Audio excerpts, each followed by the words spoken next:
እመኑኝ ይህች ሚስጥር ካወቃችሁ እንግሊዘኛችሁ ቶሎ ይሻሻላል። ኦኬ ዛሬ የምናየው ሞዳል ቨርብስ ነው።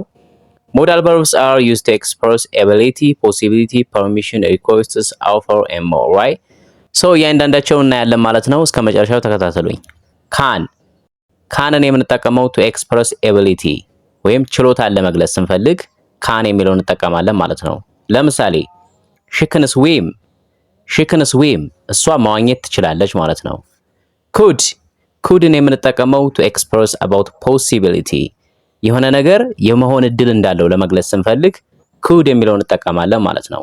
ለምሳሌ it could rain tomorrow ነገ ሊዘንብ ይችላል። ምንድነው ይሄ? ፖሲቢሊቲ ነው፣ የመሆን እድል እንዳለው እየገለጽን ነው ማለት ነው።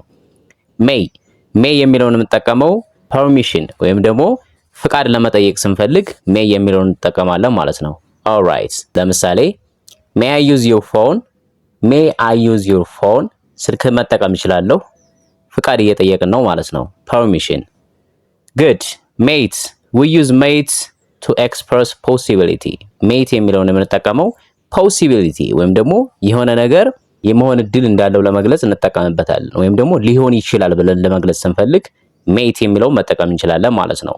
ለምሳሌ he might be at home እሱ ቤት ሊሆን ይችላል እያልን እየገመትን ነው ማለት ነው። ወይም ደግሞ ሊሆን ይችላል የሚለውን ለመግለጽ ስንፈልግ ሜት የሚለውን እንጠቀማለን ማለት ነው።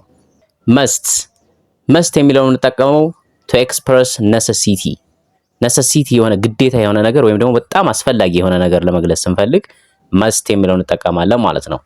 ለምሳሌ you must wear a suit ሱፍ መልበስ አለብህ ግዴታ ወይም ደግሞ አስፈላጊ ነገር ነው ማለት ነው። እየገለጽን ያለ ነው። should የሚለውን የምንጠቀመው advice ወይም ምክር ለመስጠት ስንፈልግ should የሚለውን እንጠቀማለን ማለት ነው።